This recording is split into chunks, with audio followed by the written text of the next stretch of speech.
Hello guys, welcome back to the Labor Factory. I'm your host, the Labor Worker, and welcome back to Half-Life 2. This time we're playing Lost Coast. We're simply just back with more Half-Life content. So yeah, let's see what this is about. This is my first time actually playing Lost Coast. Turn on, sure. We'll see what's all about the commentary. Oh, everything is really loud. Hi, this is Gabe Newell, and welcome to the Lost Coast. Okay, In this tour, we're going to be talking about a new graphics technology we've been developing called High Dynamic Range, or okay. HDR. We'll Whoa, also be giving you some insight into the design and production challenges we faced during the construction of the Lost Coast. First, a quick explanation of the commentary system. okay. To listen to a commentary node, put your crosshair over the floating commentary symbol and press your use key. To stop the commentary, put your Okay, crosshair yeah. over the rotating node and press your use key again. Some commentary nodes may take control of the game for the purpose of showing something to you. In these cases, simply pressing your use key will stop the commentary. With Okay, conventional rendering, seen here on the left, if something on the screen okay. is 20% reflective, like the wet sand, then the maximum reflected brightness could only be 20% of the maximum brightness of your monitor. HDR's more accurate simulation of light Okay. ensures that the sun's reflection on this wet sand appears as it would in the real world, which could potentially use 100% of the maximum monitor brightness. HDR Cool, uses cool. bloom to simulate light that is beyond 100% of a monitor's maximum brightness. Okay. When the art team started to think about a location that would demonstrate the power of HDR, a beach was one of the first choices we made. The visual Cool. relationship between the sky, the water, and the rocks is something we could not achieve without HDR. In order for high dynamic range to correctly simulate the light's interaction with the surfaces around you, like these wet rocks, we needed more precise information about the surfaces than we've had in the past. And now going forward, we're modeling textures in 3D packages to ensure that the physical information encoded in the Cool. texture allows HDR to correctly bounce light off the surface. Well, you can We see. also designed the colors and values of each surface to ensure they will be correct across all exposure levels. Bit monotonous, but whatever. You can actually see the edges of the world. It's not that large, but it's actually the. Their talking is quite loud. Oh man, that is really loud. The process of building characters in Half-Life 2 taught us Okay. many things.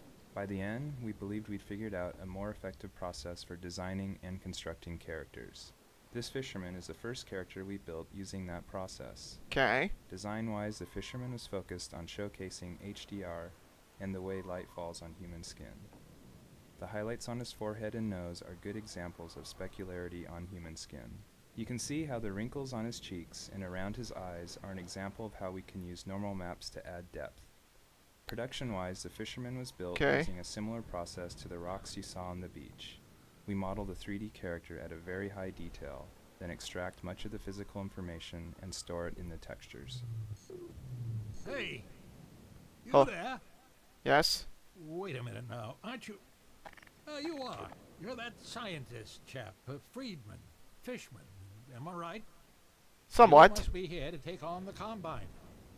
Not sure what one man can do, but no other reason to visit St. Olga at a time like this. I'll take you to where they made their base, or as far as I can, at any rate. Okay.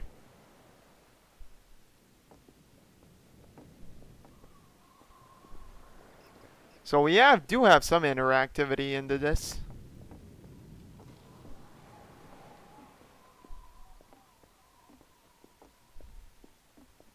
Water presents us with a lot of rendering challenges.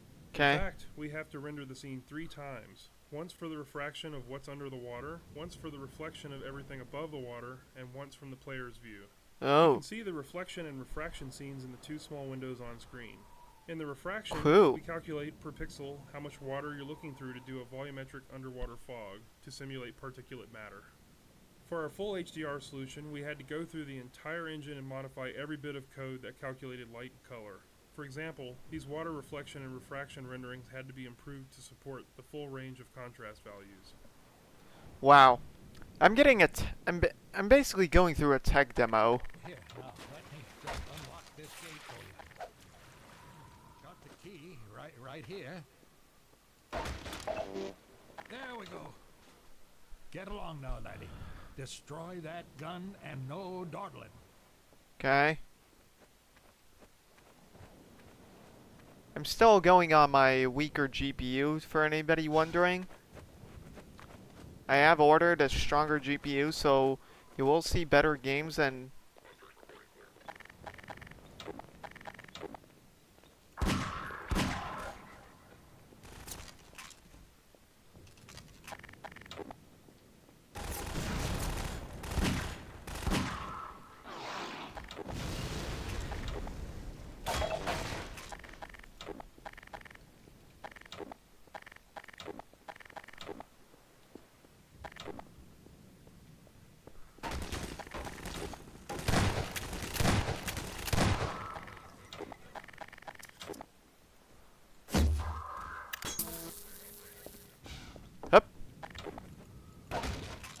The area you're currently entering is called the Cliffside Arena.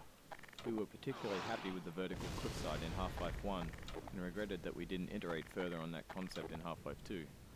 Vertical space allows us to force the player to deal with threats from above and below. We find that players focus their view on the direction they're traveling, so by using a cliffside and having the player ascend it, we ensure that the player will look up and be prepared for enemies. If the player's path was to move past the bottom of the cliffside, it would be unlikely he would notice soldiers rappelling down from above. And dying from unknown threats never feels fair and certainly isn't fun. that is true. He is speaking very much the truth.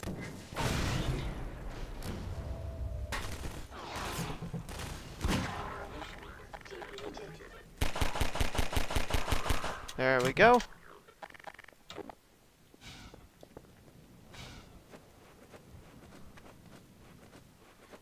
I went on the correct path by accident.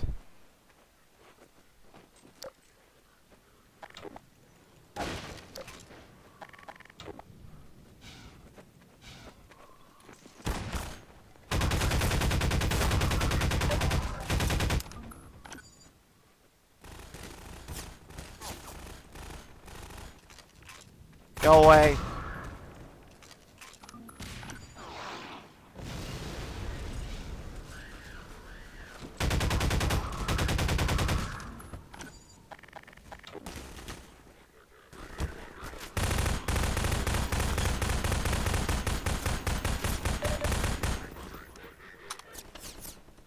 Okay. One of the features of our HDR solution What is the dynamic tone mapping. The easiest way to think about dynamic tone mapping is that it's a method of simulating the way the human eye reacts to light. In the real world, you probably walk into a dark room and notice your eye adjusting to the darkness, Yeah. letting you see better after some time. Or you've walked out into a bright day and been blinded by the sun, only to have your eye adjust and allow you to see normally. Your iris is adjusting itself in response to the amount of light hitting your eye. Dynamic tone mapping simulates this by automatically Cool. adjusting the exposure of the scene to mimic the behavior of your iris. You can see this as the view moves from the dark tunnel to the bright sun and back again. Here, you can see the way we calculate the amount Whoa. of light hitting the player's eyes. We take a snapshot of the scene, measure the brightness levels, and then use that to adjust exposure. We consider light at the center of the screen more important than at the edges to better simulate the geometry of the eye. Cool. The courtyard in front of you is a space we call an arena. Arenas are built to hold the player for a period of time and usually contain combat or some other challenge. They often have multiple entry points for enemies, along with Yes. a gate of some kind to prevent the player moving on until the challenge has been completed. In this case, the arena is free of enemies until the player solves a puzzle and triggers an alarm.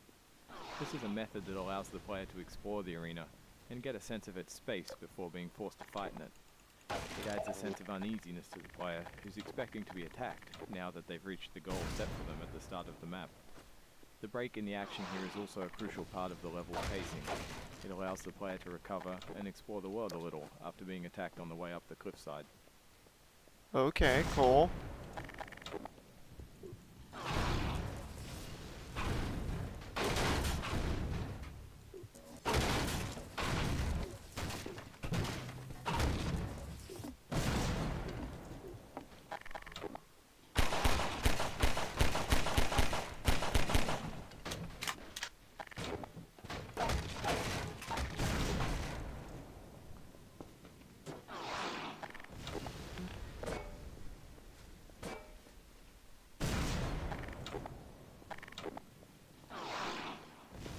The source engine supports a wide variety of shaders. Okay. The refraction shader on the window here requires us to copy the scene to a texture, refract it, and then apply it to the window surface.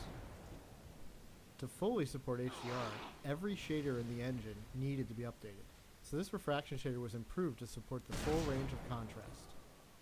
If you viewed Okay. the sun through this window, it would be refracted correctly.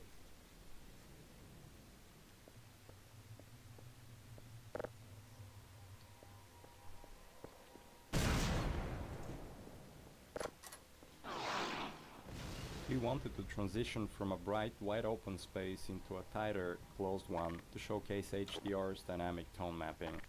We also like to focus on contrasting elements in our settings, like ancient human architecture and futuristic combine technology.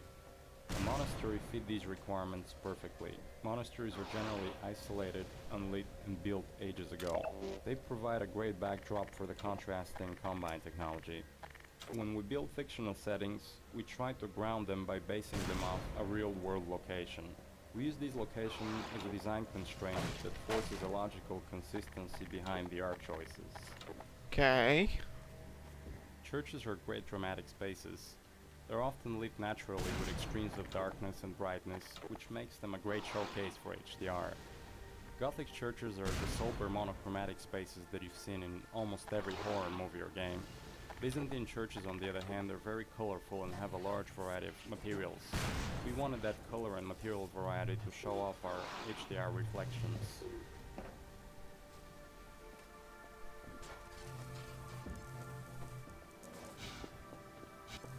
Okay. Heal up.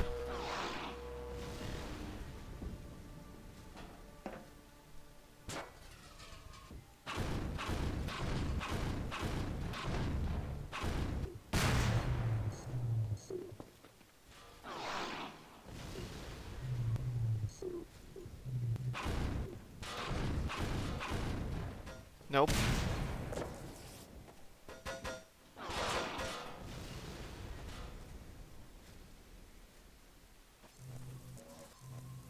Our games are filled with things we call gates, which are essentially just challenges that the player must overcome to drive the experience forward. We used a puzzle here since the player has been through combat and exploration recently. When we design challenges, we try to ensure that the player's goal and the action required by the player are both fun. It's not hard to create interesting goals for the player, like stopping this machine from shelling the nearby village, but the action required by the player to solve the challenge needs to be fun as well. So instead of something menial, such as hitting an off switch, the player gets to use physics to jam the gun's mechanism and cause it to break.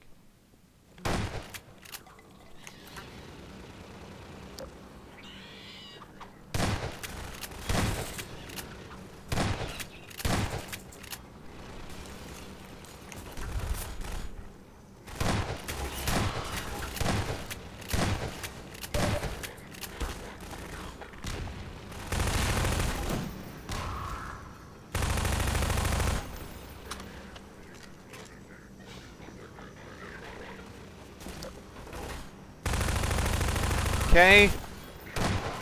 Go down.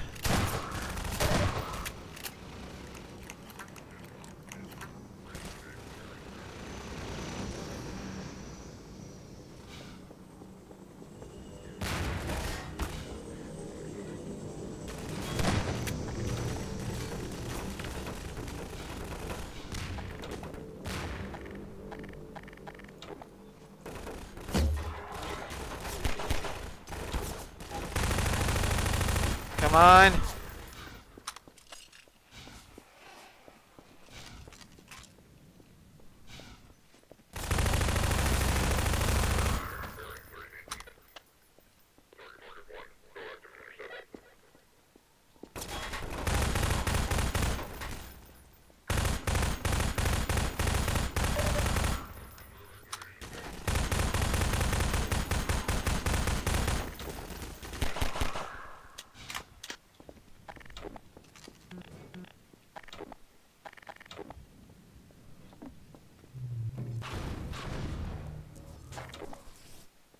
Oh.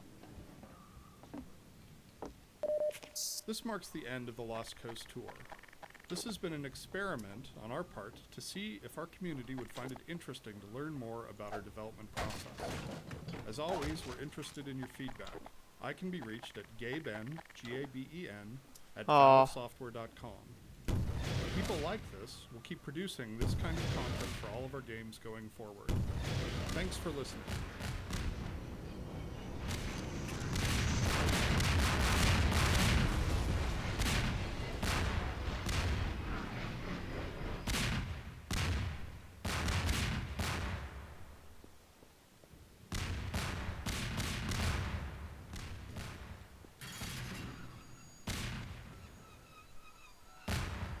No!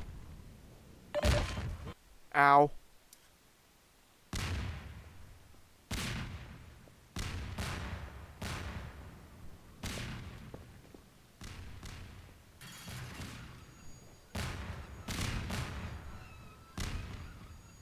Okay, drop me down.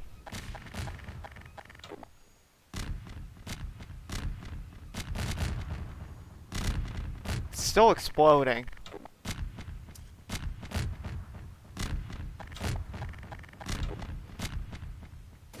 You did it, lad. Come on with me to St. Olga. We'll celebrate this victory with a feast.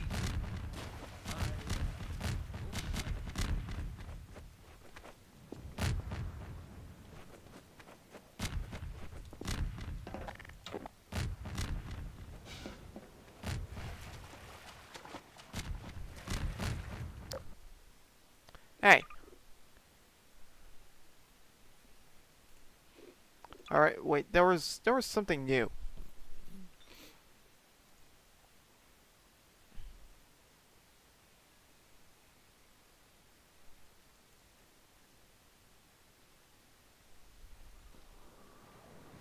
Okay.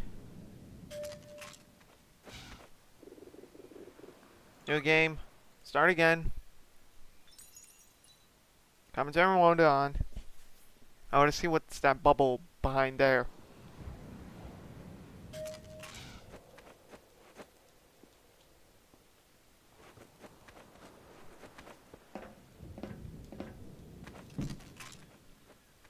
The remains of the ship in front of you were once part of a puzzle we cut out of the Lost Coast.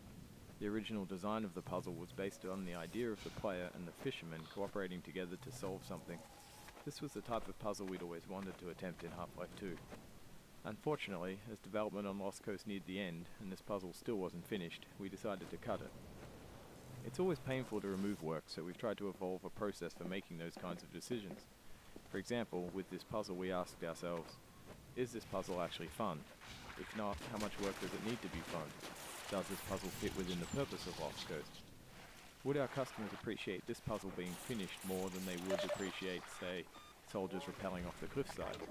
In the end, it made more sense to put this problem on the shelf with other interesting ideas and come back to it later.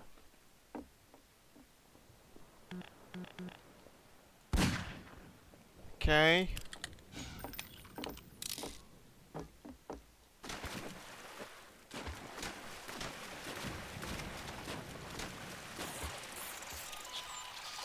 Aw. Why is it... Why is it making, like, head crab sounds?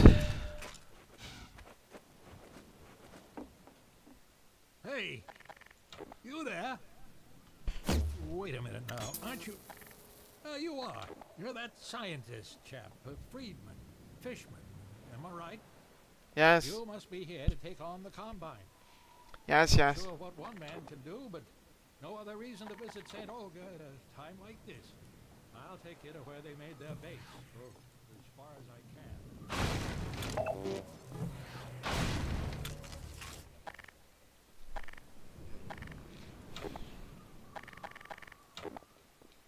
Yeah, I'm gonna try and speedrun and see what was up there. Here, now, let me just unlock this gate for you. I want to see what was in the rest of that. Right here. Wait, up there.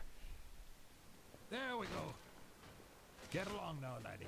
Destroy that gun and no dawdling. Ow. Here's my dawdling.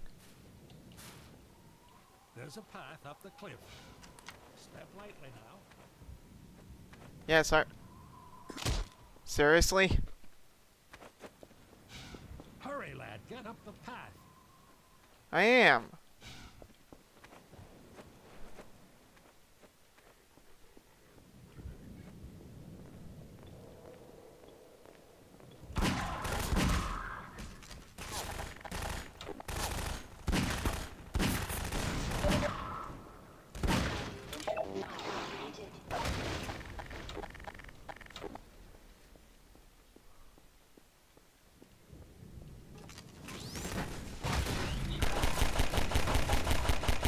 Come on.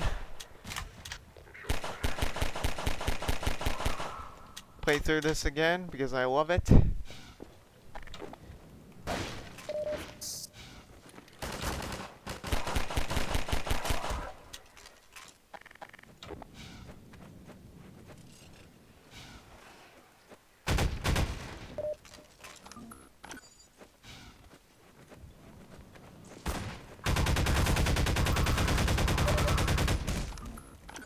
Sweet.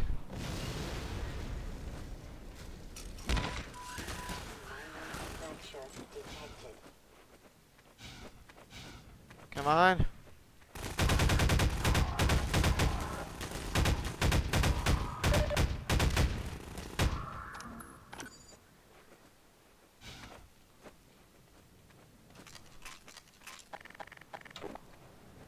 Okay.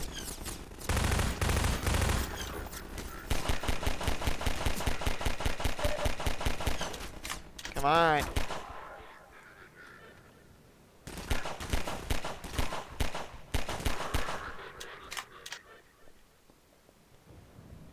Sweet.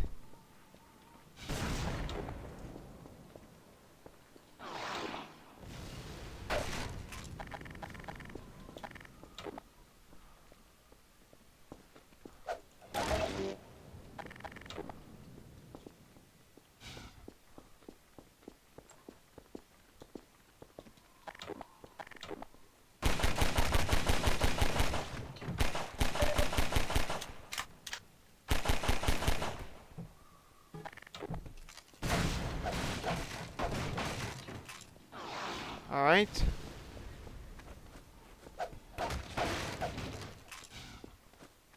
And we got something here.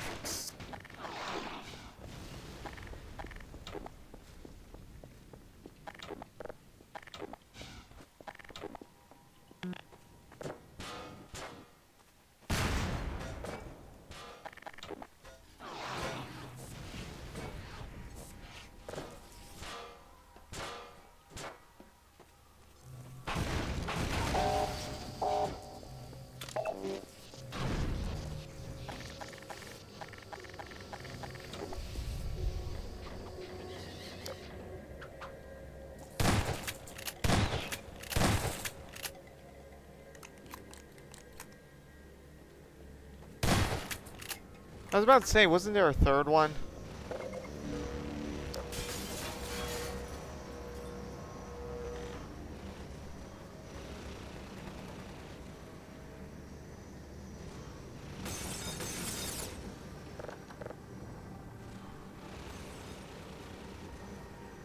Come on.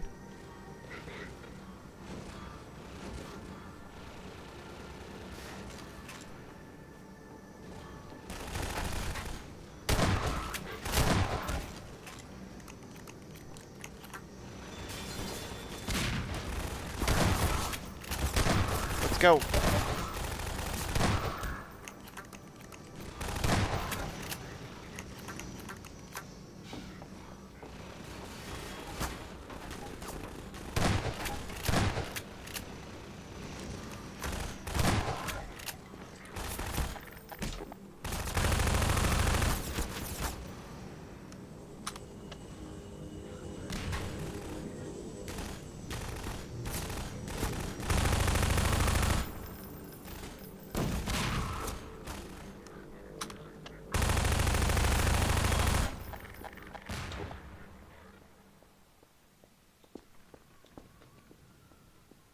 Come on.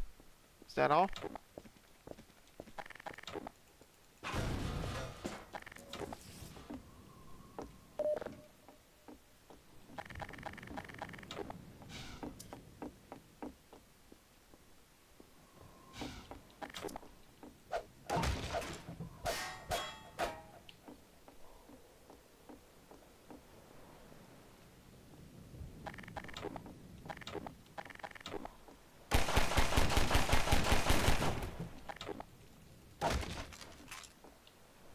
Hmm.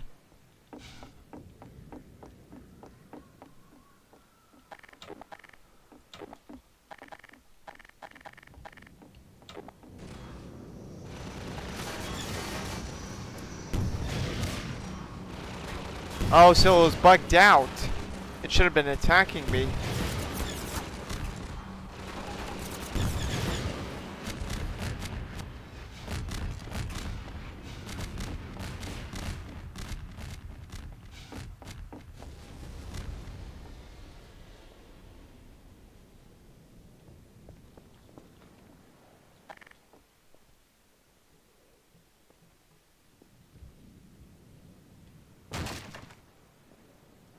Ow.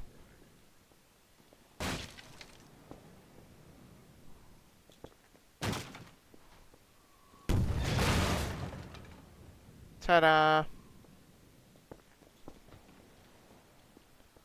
Let's go. Honestly, I wanted to go into that village.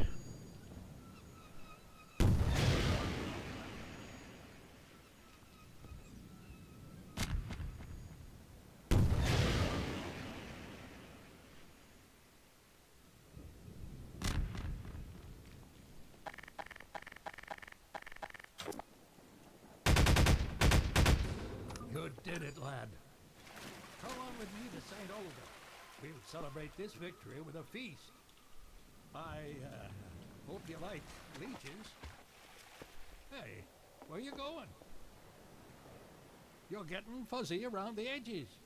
Well, I guess you got other places to be. Okay. Nice knowing ya. Oh. So that's what he said. Before I wanted to, like, go and see what that bubble was. So, yeah. Honestly, I was expecting a bit more, but, man.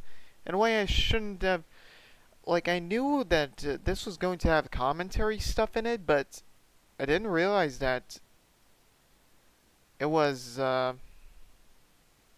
didn't realize that it was going to be this short. I was honestly half expecting it will be, like, at least an hour worth of things. This is like 15 minutes at best. Like a really short section. It really is just a glorified tech demo, but there have been worse tech demos, I think. And they did add a bit of content, so not too bad, shabby or whatever. I guess it's pretty decent on Valve's part. So, yeah. Expecting a bit more, but not that dissatisfied with it. So, yeah. Thank you guys so much for watching this video on Half-Life 2 The Lost Coast. I was honestly, in a way, hoping for a bit more, but,